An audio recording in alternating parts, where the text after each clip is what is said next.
qui est en face à face, en une dialectique de confiance. Et pour ça, il y a deux pistes.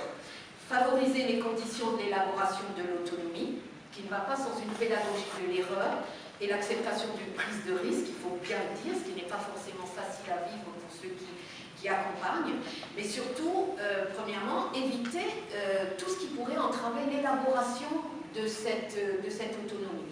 L'absence d'information, la négligence de la personne, négligence de la parole, un apprentissage qui serait lacunaire, la surprotection, la non-écoute des désirs ou l'intolérance au risque. Alors, donner la parole et prendre la parole, c'est tout un parcours de confiance réciproque et de reconnaissance mutuelle, et je vais finir par là, je vais pas dépasser, si je dépasse largement, non, ça va, voilà. Alors, il est clair que je parle de la confiance parce que l'autonomie, la prise de parole, ne peut se vivre sous le regard négatif ou disqualifiant d'autrui. L'élaboration de l'autonomie, elle a besoin de la confiance de ceux qui accompagnent, la confiance d'autrui, mais même depuis qu'on est bébé, c'est comme ça. On a donc besoin de la confiance de ceux qui accompagnent dans la possibilité qu'on a d'acquérir et de développer ses capacités. Tous les parents, les éducateurs savent bien la puissance émancipatoire de la confiance, d'une confiance qui est accordée sans restriction, d'une confiance qui n'est pas une simple position de bienveillance, mais une confiance qui va de soi, une confiance qui soit inconditionnelle, en dépit parfois du découragement. Ce n'est pas une position ou un sentiment, mais c'est elle qui vraiment va pouvoir être le lit et le ferment de cette confiance qui va permettre à l'autre de développer ses capacités.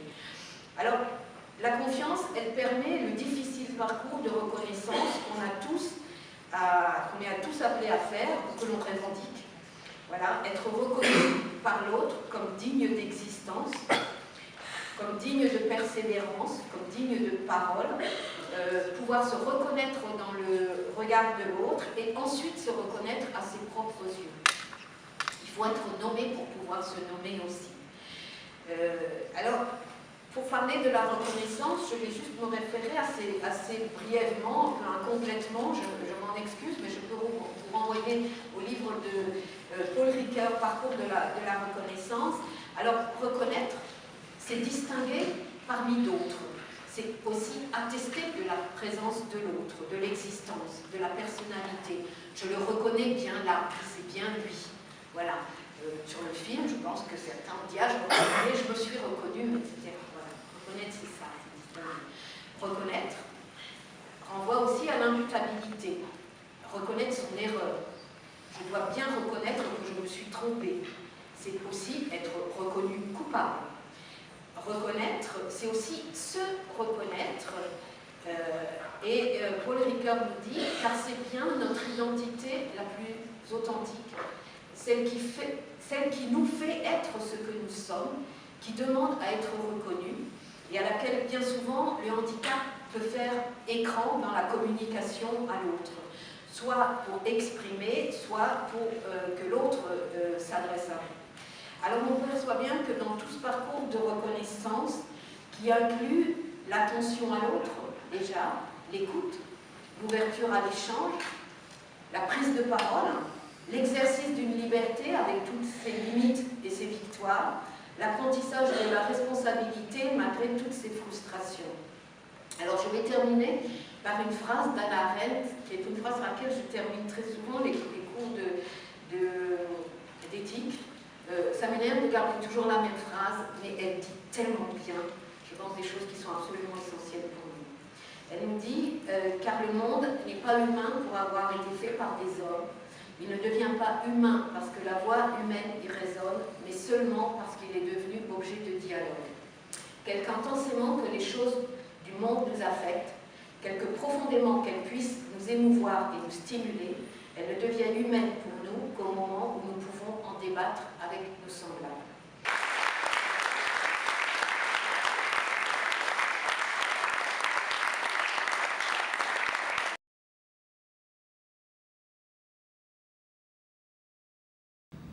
La parole ne peut être accueillie que s'il existe une sphère d'appartenance commune.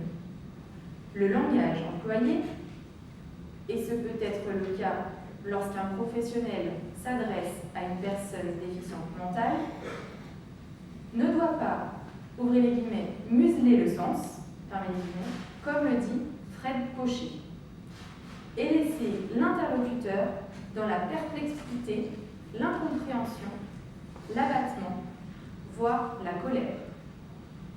Dans les situations usuelles d'échange de paroles, il y a un contrat tacite de volonté de communiquer, de se trouver dans un champ commun de compréhension. L'importance de la parole pour le marginal, pour la personne handicapée, est essentielle. Chez les Grecs anciens, les barbares et les esclaves étaient, entre guillemets, aneulogons, ce qui veut dire loin de la parole, c'est-à-dire privés de parole. C'étaient des non-sujets. Il faut s'efforcer que les personnes fragiles ne soient pas privées de cette parole, de ces possibilités, car toute privation de la parole conduit, entre guillemets, à l'étiolement de la personnalité du sujet. Un travail portant sur la parole ne saurait se contenter d'analyser ce qui est prononcé. Erving Goffman, fin analyste des rites d'interaction, a montré que la façon dont je me présente à l'autre, et inversement, joue un rôle essentiel. L'échange de paroles entre deux personnes est aussi présence de deux personnes qui se font face, interface au singulier, mais aussi inter-face au pluriel. La coprésence corporelle définit déjà une situation sociale, dit cet auteur, dont l'objectif est en général de ne pas perdre la face et de ne pas la faire perdre à l'autre. La parole met en jeu non seulement les mots, mais la posture, le ton, le choix du vocabulaire, etc. Toute interaction est une scène jouée par les protagonistes, dit Goffman. L'objectif est alors que cette scène ne soit pas un drame. Nous nous en tiendrons essentiellement au contenu de la parole sans négliger l'importance de la gestuelle, du ton, de la rapidité d'élocution. Tous ces facteurs dont le choix favorise la communication. Envisageons d'abord l'impact de la parole. C'est ce que nous avons appelé la portée au début de cet exposé. Comment sont lancés les mots? Quel est leur impact? Car parler est toujours associé à un résultat.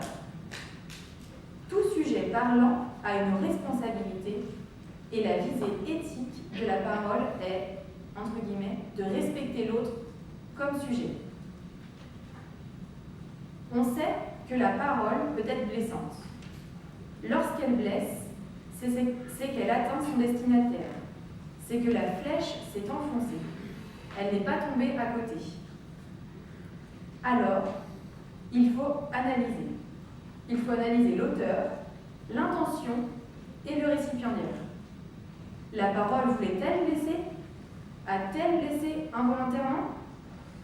Sigmund Freud, dans son ouvrage L'interprétation des rêves, a analysé l'impact de l'offense. Je cite: « Une offense reçue il y a 30 ans, une fois qu'elle s'est frayé une voie vers les sources affectives inconscientes, continue à agir toujours comme si elle était actuelle. Elle revit au moindre rappel. » Fin de la citation. Il en est de même de la parole blessante. Elle laisse toujours une cicatrice. La parole de la personne handicapée peut être de cette nature. « Je te déteste », dit une personne atteinte de la maladie d'Alzheimer à un membre de sa famille ou à un professionnel de l'établissement. Combien de fois nous a-t-on relaté ce trait? Ce lancer brutal qui peut blesser, qui ne laisse pas indifférent. Toute la difficulté est de recevoir ces mots. Analysons l'exemple de cette phrase. Je te déteste. Dans un premier temps, prononcée entre la personne handicapée et un membre de sa famille. Ces mots sont-ils le reflet d'une détestation réelle, refoulée quand il s'agit d'un proche, mais toujours tenu en laisse, si j'ose dire, grâce aux convenances, aux règles de la courtoisie, la personne n'ayant alors plus cette maîtrise de soi et des mots qu'elle employait pour ne pas blesser cruellement son interlocuteur. Auquel cas, ces mots ne sont pas prononcés à la légère. Mais alors, toi, qui me parlais aimablement, jouais-tu, toutes ces années, un double jeu derrière ton affabilité et ton affection que je croyais sincère? Y avait-il déjà un passif? Avec ces paroles que tu m'adresses, dois-je comprendre que cela fait longtemps que quelque chose était brisé entre nous? En fait, que je t'avais perdu? Ou faut-il comprendre que tu ne maîtrises plus le sens des mots, ni l'impact des mots? Ne sais-tu plus que certains mots font souffrir? Auquel cas, je comprends avec souffrance que je t'ai perdu. Car tu ne peux plus communiquer avec moi. Je dois retraduire les mots que tu emploies avec un autre registre, leur ôter le sens commun, la symbolique pour en faire ton vocabulaire. Au fond, puisqu'il me faut retranscrire ces mots que tu emploies, que ce que tu as dit est inutile. Ce que tu dis est-il toujours aussi inutile? L'une des solutions n'est-elle pas de ne pas entendre ce que tu as dit? Dans les deux cas, la blessure est là, la perte est là. Dans un second temps, il s'agit du professionnel et de la personne handicapée. La même phrase n'évoquera pas des souvenirs familiaux passés, mais des soins, une attention portée à ce résident pour lequel il est fait pour le mieux. La souffrance sera sans doute là. On ira même plus loin. Non seulement ce type de parole prononcée est une blessure pour le destinataire, mais elle dévalue en même temps celui qui les prononce. Elles éraillent son identité, elles agrandissent considérablement l'espace qui sépare les deux interlocuteurs, leur asymétrie. Elles sont à l'inverse de ce que doit être la parole dont les linguistes et les philosophes s'accordent unanimement à dire qu'un de ses objectifs essentiels est de rapprocher. Voyons maintenant la réception de la parole. Comment recevoir cette parole? Ici intervient l'art du professionnel, la compétence de la famille, ce que les premiers médecins grecs, dont Hippocrate, appelaient la technique. Car si l'on revient à notre image initiale de parabole, parabolin, la phrase que nous avons étudiée peut être accueillie par le professionnel ou les proches comme un lancer manqué, un ratage, un des nombreux ratages possibles de la parole. Il est brutal pour moi, mais c'est un ratage. Sans doute, le professionnel peut-il aussi intervenir comme médiateur pour les familles qui reçoivent ce type de parole. Mais toutes les situations parlées ne sont sans doute pas aussi brutales. Quand faut-il recevoir la parole comme une parole ratée ou comme une parole adéquate à la situation? La même personne pourra être capable de dire « je te déteste », mais aussi « je t'aime ». Qu'est-ce qui est raté? Ce qui blesse ou ce qui semble exagéré? Considérer de telles phrases comme un ratage n'est pas si facile. On connaît cette phrase de Confucius, ouvrez les guillemets, « 4 chevaux attelés ne peuvent ramener dans la bouche des paroles imprudentes ». Fermez les guillemets. Deuxième partie, les dérives de la parole. Certains auteurs de mésusage de la parole, c'est-à-dire abuser d'un usage, faire un mauvais usage de. Je préfère le terme de dérive qui, selon le dictionnaire Larousse, signifie, ouvrez les guillemets, fait de s'écarter de la voie normale, déraper, fermez les guillemets. Car il arrive que la personne handicapée, le professionnel, la famille, s'écarte de l'usage de la parole adaptée à la situation. Chacun des protagonistes étant à même de laisser dériver la parole, quelles que soient ses compétences. La parole et la pensée sont inextricablement liées l'une à l'autre. Ne dit-on pas « les mots ont dépassé ma pensée ». Ce n'est pas ce que je voulais dire. La parole maladroite, blessante, inappropriée, n'est-elle pas à considérer différemment selon qui la prononce? Une personne handicapée mentale ne disposera sans doute pas du même arsenal de convenances pour mettre en place des échanges réparateurs, des excuses, des regrets. De ce fait, elle est prise dans ce qu'elle n'a pas voulu dire, mais qui l'a fait déjà être dans ce qu'elle a dit. On peut alors se demander ce que le professionnel ou la famille peut faire de cette parole. Faut-il expliquer pourquoi cette parole est en dérive, qu'elle ne convenait pas pour cet instant présent et cette situation, ou qu'elle dépassait peut-être la pensée? On ne peut priver l'autre de la responsabilité de ce qu'il a dit, au risque de faire comme s'il n'avait rien dit.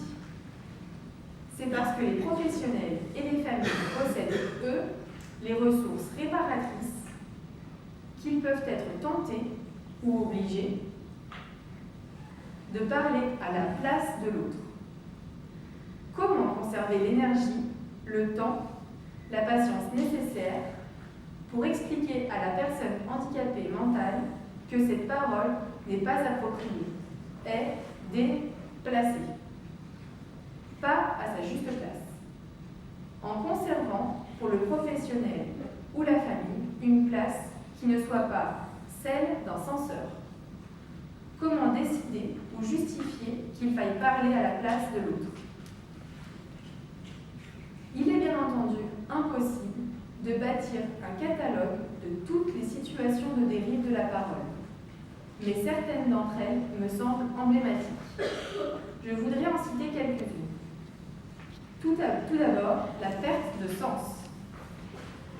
Lorsque la parole de l'autre s'impose comme une énigme dont le sens n'est plus, pas déchiffrable, n'est-il pas tenté de ne pas en tenir compte et de faire comme si rien n'était censé, rien n'était parlé, rien n'était dit?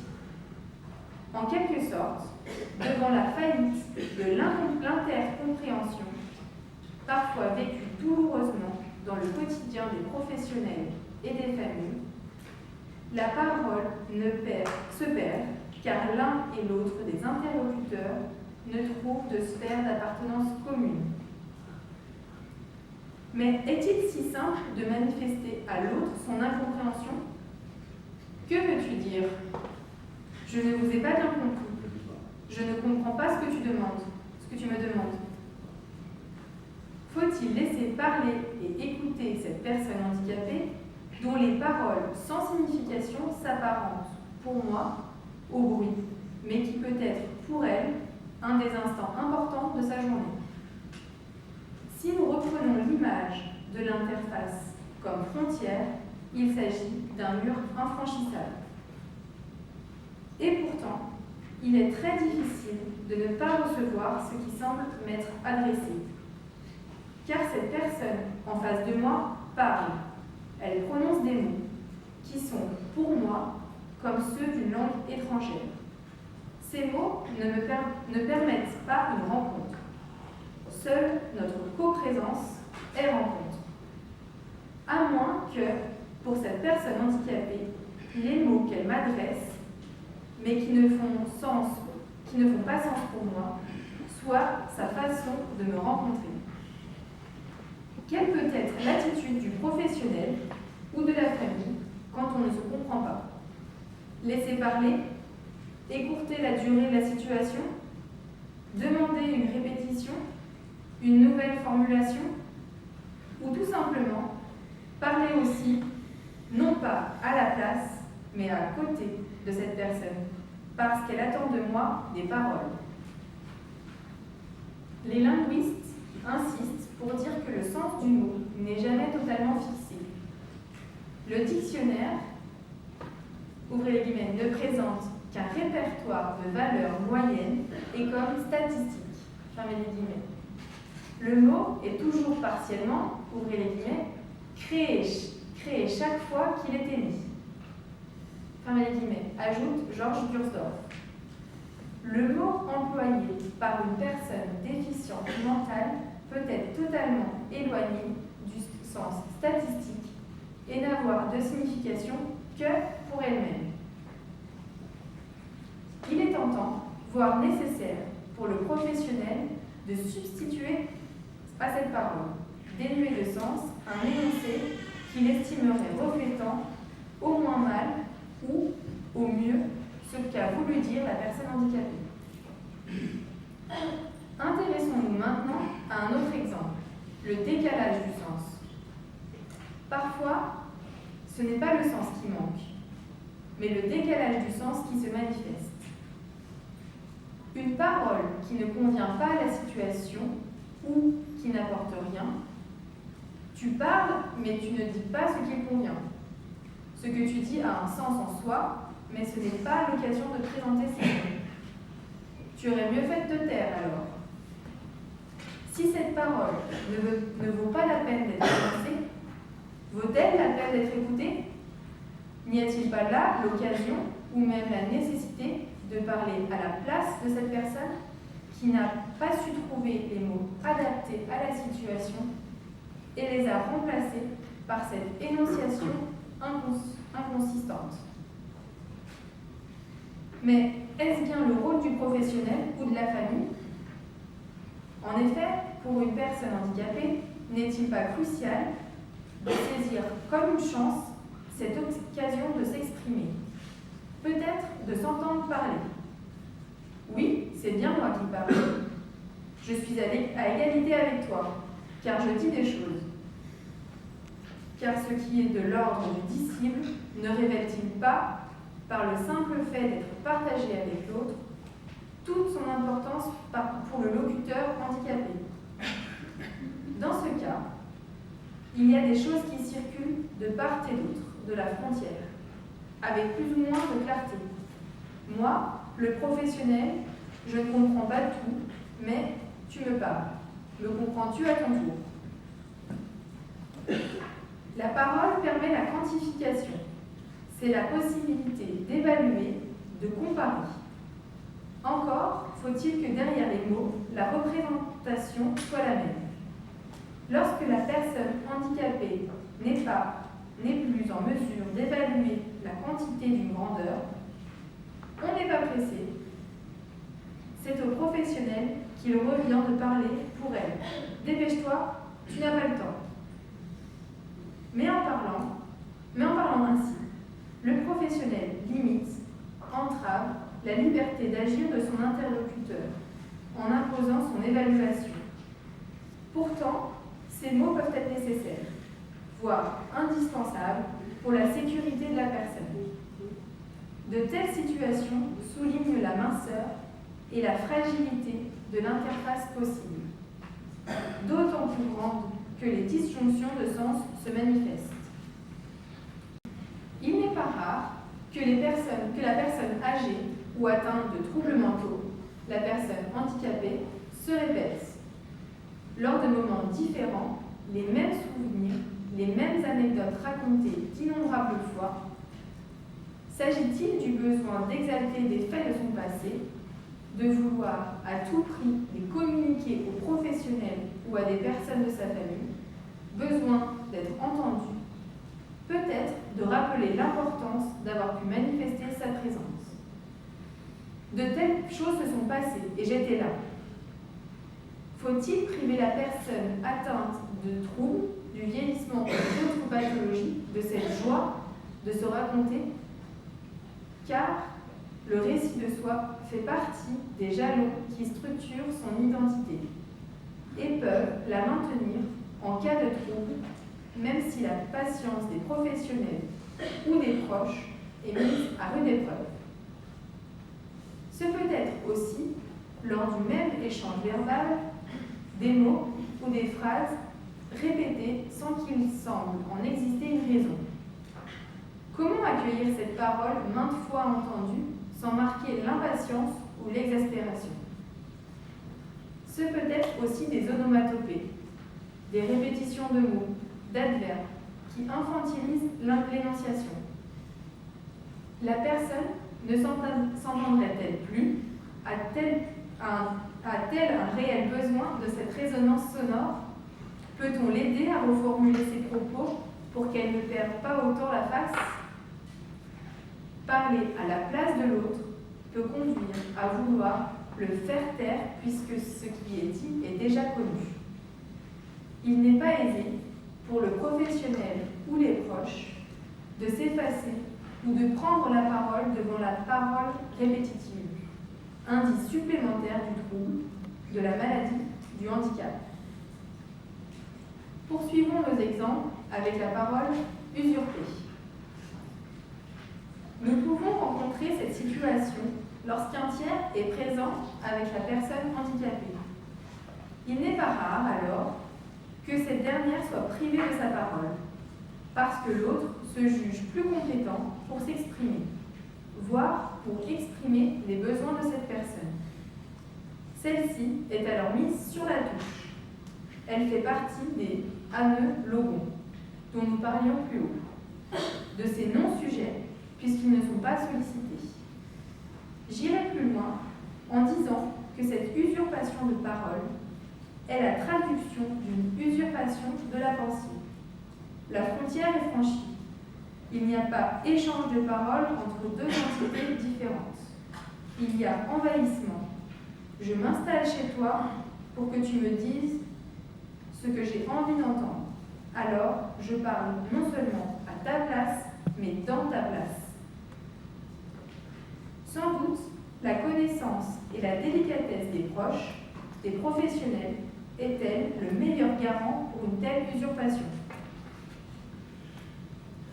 Enfin, évoquons le minimum de la parole ou l'absence de parole. Les études faites sur les populations fragilisées par le handicap mental montrent combien la parole est parfois difficile à faire émerger. Pour certains, la parole est indicible. Ne pas laisser apparaître des traumatismes, ne pas se livrer à des confidences qui peuvent amener à la sympathie ou à l'incompréhension, de peur de livrer des fragments de vie que l'on ne veut pas faire savoir. La parole est alors pauvre. Elle ne livre que l'essentiel ou des banalités, ce qui fait de ces personnes des exilés sur le seuil. Je cite, des exilés sur le seuil de la communication, pour reprendre une expression de Charles Garnier. La personne handicapée n'ose pas entrer dans la scène qui se joue, comme le dit Goffman. Il est tentant, pour le professionnel ou la famille, de ne pas laisser cette scène vide et presque silencieuse. Tout à l'heure, j'ai revendiqué le choix d'utiliser le mot « dérive ». Or, celui-ci contient un sens prometteur. Dériver, s'étaler où cela n'est pas prévu, à l'aventure. Ici, à l'aventure des mots et de la parole. Cette parole, lancée peut-être au hasard, pourrait être captée. Elle pourrait être recueillie, comme la bouteille à la mer, par quelqu'un qui cherche à trouver si elle contient un message dont on n'avait pas connaissance. Elle pourrait ouvrir quelque chose de nouveau et enrichir une relation. Car ce que je recherche dans la parole, c'est la réponse de l'autre, dit Lacan. Troisième partie, être deux pour une parole. Mais qui parle? Qui parle à la place de qui? Qui parle pour qui? Parler à la place de n'est pas forcément péjoratif. Le rôle de l'avocat est précisément de parler pour l'autre, avec l'accord de l'autre, et d'enrichir la parole de l'autre, ce que la personne ne peut expliciter avec les détails, les références et le vocabulaire de la situation. Le professionnel de la parole peut le faire. Cette prise de parole repose sur un accord entre deux parties. Lorsque viendra le moment de m'exprimer, je te confie le soin de parler pour moi, je te confie ce soin, car j'ai confiance. Tu parles en mon nom et non pas à ma place. C'est comme si un autre moi-même parlait. Le rôle de l'interprète est aussi de parler pour l'autre, avec l'accord de l'autre. Je transmets à quelqu'un ce qui lui est destiné, mais qu'il ne peut comprendre. Mais tous les linguistes savent que la traduction est une activité très difficile. A-t-on traduit ce qu'il voulait réellement dire? Dans quel registre de langue, sans trahir ou modifier la pensée de l'autre? Nous sommes dans l'image du logiciel. La parole est faite pour permettre la liaison. Dans ces deux cas, il y a accord, la personne sait qu'on va parler pour elle, en son nom. Je préfère dire en son nom que dire parler à sa place, car parler à la place de sous-entend le remplacement. Ce n'est pas le cas. La personne handicapée ne peut être remplacée. Le professionnel, la famille sont là pour lui maintenir sa place.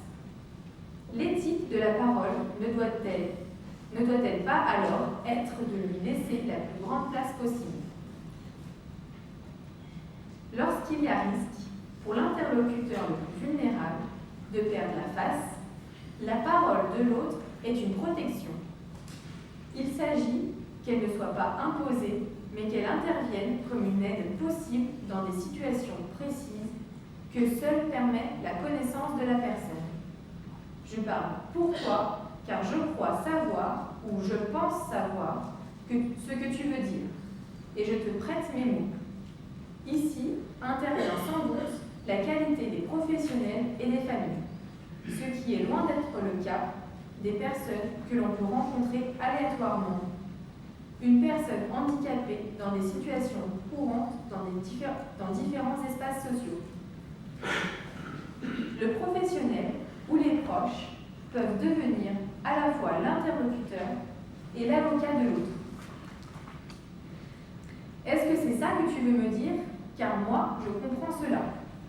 Je suis là pour t'aider à me parler et à parler aux autres. Accompagner la personne handicapée dans sa parole, ce n'est pas pour le professionnel ou la famille parler à sa place. L'enjeu consiste plutôt pour la personne valide à trouver une place où elle puisse soutenir la parole de la personne handicapée en ne s'y substituant pas. Cette place nécessite une capacité à s'ériger en une présence aux multiples nuances, côte à côte, en retrait, dans l'effacement. Par cette présence, parfois verbale, parfois silencieuse, tour à tour l'une ou l'autre, l'accompagnant s'offre comme une possible dont l'initiative appartient soit à la personne handicapée, soit à l'accompagnant lui-même. De cette présence émerge la possibilité pour la personne handicapée de se saisir d'un espace ou d'un moment où elle peut se risquer au difficile exercice de la parole, mais ô combien prometteur en termes d'identité sociale. Ceci nous incite à une réflexion sur la place du risque. Se risquer à la parole. Oserais-je parler alors que je suis personne handicapée? Oserais-je, par ma parole, exposer ma vulnérabilité au monde social? Simone Veil écrit que Le risque est un danger qui provoque une réaction réfléchie, c'est-à-dire qui ne dépasse pas les ressources de l'âme au point de les écraser sous la peur. Fin de la citation. N'est-ce pas le rôle du professionnel et de la famille, lorsque la personne handicapée en est privée, d'apprécier les ressources de la parole dans la situation donnée? L'auteur poursuit en expliquant que le risque, dans certains cas, confère une part de jeu. Dans d'autres cas, quand une obligation précise pousse l'homme à y faire face, il constitue le plus haut stimulant possible. Fin de la citation. Ainsi, se risquer à la parole pour une personne handicapée, prendre le risque d'accompagner l'autre dans sa parole pour le professionnel ou la famille, c'est permettre la construction d'une réalité à partager, l'émergence du sujet et l'avènement d'une humanité partagée. Je reprendrai la pensée de Simone Veil en disant que la protection de la personne fragile ou handicapée n'implique pas la suppression du risque. Cette protection, ouvrez les guillemets, implique au contraire la présence permanente d'une certaine quantité de risques dans tous les aspects de la vie sociale. Fermez les guillemets, dit la philosophe. Car l'absence de risque affaiblit le courage au point de laisser l'âme, le cas échéant, sans la moindre protection intérieure contre la peur. Fin de citation. Pour la personne handicapée, peur de prendre la parole, peur de voir sa parole confisquée. La personne handicapée se lance à l'eau en parlant, en lançant des paroles, mais à côté d'elle, le professionnel ou la famille sont là. Ils peuvent alors, avec leurs propres mots, lancer une bouée de sauvetage. Le risque est calculé, mais chaque fois que cela est possible, n'est-il pas nécessaire de laisser la personne tenter l'aventure de la parole? En conclusion, l'objectif de la parole est de maintenir, voire de rétablir, un équilibre entre deux personnes ou entre une personne handicapée et le monde. Derrière une parole, il y a une pensée, et donc une personne. Mais, remarque Georges Kursdorf, les mots sont des moyens de communication très imparfaits. On peut se sentir, en raison des mots employés, méconnu ou incompris. La même personne peut être capable de sincérité, mais de mensonge, attestation d'une cordialité non éprouvée, d'une sympathie non ressentie, mensonge fait pour protéger la personne d'une vérité qu'elle aurait du mal à entendre, ou paroles cruelles jetées dans un moment de désarroi, qui ne serait peut-être pas lancées à l'autre à un autre instant. Nous pourrions dire, en modifiant un peu la situation des hommes, que la parole peut être la meilleure et la pire des choses. Cet écrivain grec, qui naquit quelques siècles avant Jésus-Christ, est considéré comme le père de la fable. La nature l'avait presque privé de l'usage de la parole. Mais il était plein d'esprit. Nous pourrions retenir de cette évocation que derrière les paroles hésitantes, maladroites, parfois blessantes, prononcées par des personnes handicapées, se tiennent encore des esprits fragiles et précieux qui ont peut-être des choses à dire, qu'il faut entendre, parfois aider à s'exprimer, car ce sont des personnes. En tant qu'elle est écoutée et entendue, que des sujets ont le plus de chances de s'épanouir et d'advenir à une meilleure autoconscience. Inversement, plus la parole d'un sujet est nouée, tuée par la non-reconnaissance allocutive, et moins celui-ci parvient au bonheur, ainsi qu'à la pensée de son existence, de sa vie, dit Fred Pochet. Accueillir la parole d'autrui, c'est s'efforcer de la saisir au meilleur de son sens, de ne pas la réduire au dénominateur commun de la banalité ou de l'insignifiance. C'est lui trouver une valeur.